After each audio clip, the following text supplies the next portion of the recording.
Na mtazamaji wa Spruce Online TV, kutokana na yale madudu ambayo yanaendelea katika ligi yetu, tukaona siku ya leo tuje kwa mchambuzi Victor Madaa aweze kutuelezea yale ambayo yanaendelea katika ligi yetu, hususan katika mchezo tuliona Simba na Singida Big Stars, kuna vurugu za hapa na pale zilizotokea, na tutazungumza naye mengi zaidi ya kimichezo ambayo yalitokea ndani ya wiki hii na ambayo yanatokea baada ya mbaki mechi kadhaa ligi iweze kufika ukingoni. Wewe inakuaje? Safi kama? Tuna kabisa. Tuko vizuri? Kabisa. Naambia msana. Tunamshukuru Mungu anasaidia, lakini tunaona ligi yetu sasa hivi inafikia ukingoni, na kama unavyoona sasa hivi kuna matukio mengi yanajitokeza kwa sababu kuna pressure, ligi inafika ukingoni. Moja kati ya matukio ambayo yanatokea ni vurugu za hapa na pale. Lakini tukiangalia kuna mechi ya Simba dhidi ya Singida, tuliona kuna matukio yalitokea uwanjani pale, watu wanapigwa na machupa, nafikiri mchezaji Jonathan sijui alipigwa na chupa.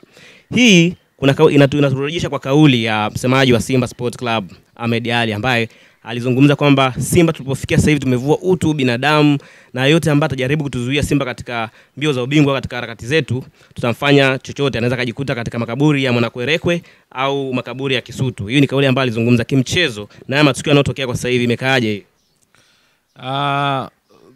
Kwanza unajua kwenye soka kuna kauli nyingi ambazo zinazungumzwa, lakini don't take it, usichukue serious sana hivyo. Yaani haipo katika userious kiasi hicho. Watu wengi wanazungumza sana, wakati mwingine wazungu na kauli moja wanasema don't take it serious hivyo, yani si ndio? Utakiwa uyachukulie katika ukubwa huo mambo ya kwenye soka. Soka kuna kucharurana, kutaniana, kufanyaje, ndo mambo yalivyo wakati mwingine. Kwa hiyo kauli kama hizo kwenye soka, watu wa soka tutazisikia sana mara nyingi, hata viongozi wenyewe. Unaweza kuona hata viongozi wa Yanga juzi wakati Simba anacheza kule, anasema kuna kiongozi wao mmoja alizungumza kwamba nipo Zanzibar kwa ajili ya kazi maalum.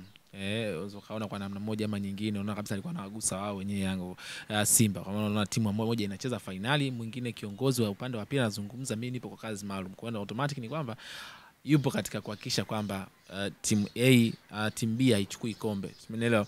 Kwa hiyo huyu naye kuzungumza kauli kama hizo wakati mwingine ni sehemu ya soka, kwa maana kuwa entertain mashabiki, lakini pia sio kauli nzuri ambayo mimi naweza kwa ujumla. Lakini ukiacha tu kwamba kuna mambo ya soka, pia tunaruhusiwa kuzungumza mambo mengi, kuchaulana, lakini kuna utani ambao pia lazima una mipaka, na kiongozi akizungumza shabiki neno kama lile unaweza kusema ni kitu cha kawaida, lakini hapo zungumza kiongozi mkubwa kama yule Ahmed Ally kidogo inaleta picha ambayo sio nzuri katika soka. Kwa hiyo viongozi pia jalishi unazungumza katika engo ya utani, engo ya kuburudisha, pia katika engo yoyote ile, lakini tuangalie kauli za kuzungumza. Kwa hiyo katika kila ambacho mmeniuliza kimetokea jana,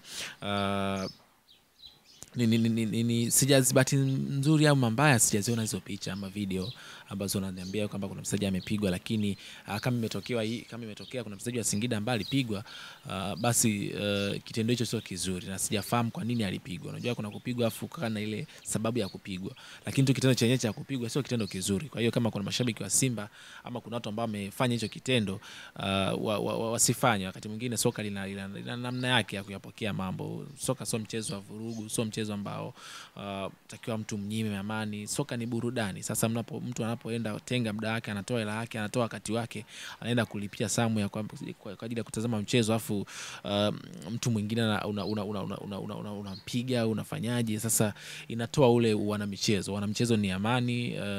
Ni hivyo. Kuna kampeni nyingi ambazo wakati mwingine zinaanzishwa na wenzetu.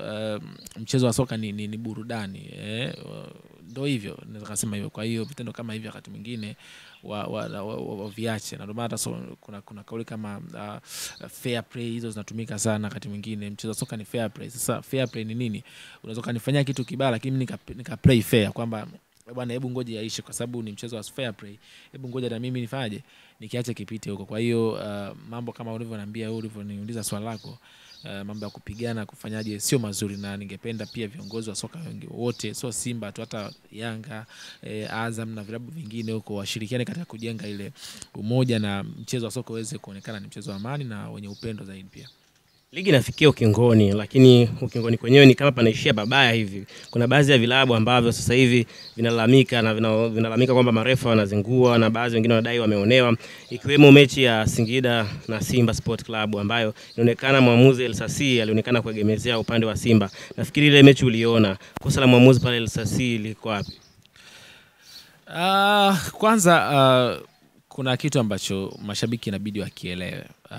Ni kweli waamuzi wa Tanzania wamekuwa na makosa, lakini niambie ni mchezo gani ambao wa soka uliisha kusiwe na malalamiko hata kwa kiasi kidogo. Hiyo yote tunaiona hata huko, makocha wengi hata huko nje wanalalamika. Arsenal kina kocha Arsenal Mikel Arteta alikuwa akilalamika hivi. Karibia makocha wengi, na ndio huko teknolojia imekuwa ni kubwa sana. Kuna VAR, kuna nini, kuna teknolojia imekuwa ni kubwa sana, lakini still bado wanalalamikiana. Kwa hiyo sasa katika kesi ya Tanzania ulivyoniuliza ni kwamba kwetu imekuwa ni katika timu kadhaa. Sijajua kwa sababu, lakini kuna ile ambayo inaonekana kama timu za Simba na Yanga ndio zimekuwa zikipata sana hii faida ya waamuzi kwa maana kupendelewa. Sasa hiyo wakati mwingine pia inaleta picha mbaya katika soka letu. Unajua ni kweli, kwa sababu hata mwenyewe nimeangalia mchezo wa juzi, mchezo kadhaa hapa nyuma, kiukweli kuna namna hizi Simba na Yanga zinapata favor kutoka kwa waamuzi, na anaweza kudhibitisha hichi kitu kweli. Yani unaweza kusema kweli ni makosa ya kibinadamu, lakini sasa kwa nini yeye anajirudia katika timu zile zile? Sasa wakati mwingine pia kuna namna ambayo inakuwa inashusha credit kwa ligi yetu. Ligi yetu tunajinasibu ni ligi namba 5, namba 4, namba 6 kwa ubora barani Afrika. Sasa inabidi sasa vile viwango vya soka kwa maana ambavyo FIFA ametuwekea ama CAF ametuwekea, basi tuendane pia na namna mchezo wetu unavyochezeshwa. Sasa inapokuwa inafika stage ambayo timu nyingine zinatoka zinalalamika kwa sababu ya waamuzi au si matukio fulani yametokea ambayo sio mazuri, kidogo inaleta image ambayo sio nzuri. Kwa hiyo ningekuwa ni mimi, ningeomba bodi ya ligi pamoja na TFF kwa ujumla wakae na waamuzi waongee nao. Naamini kuna kosa, kuna sehemu ambako inawezekana hiki ndo linapoanzia. Inawezekana labda hawalipi vizuri, inawezekana labda kuna pesa ambazo zinawekwa, kuna rushwa ambayo inaingizwa katika soka. Inabidi sasa wao wenyewe kama chombo cha soka ambacho kinaendesha kwa maana ya bodi ya ligi na TFF kwa ujumla wakae na waamuzi waongee bana, ya matukio sio yanajirudia sana. Mfano soka la Italia miaka ya karibuni nyuma huko miaka 2000, kuna vilabu vingi shehe kufanywa. Juventus ishakutana na hizi kesi. Inawezekana kosa la mwamuzi kushiriki katika kuibeba timu moja ni kosa kubwa sana.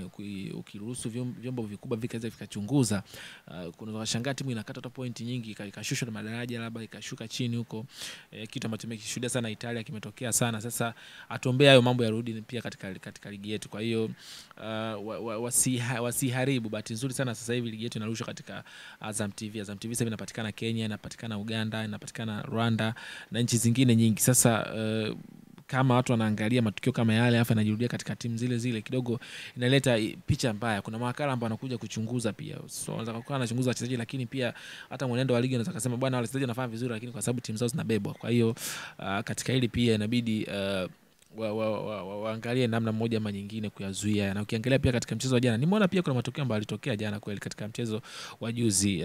Simba na ilikuwa ni jana. Yes, Simba na nani hao?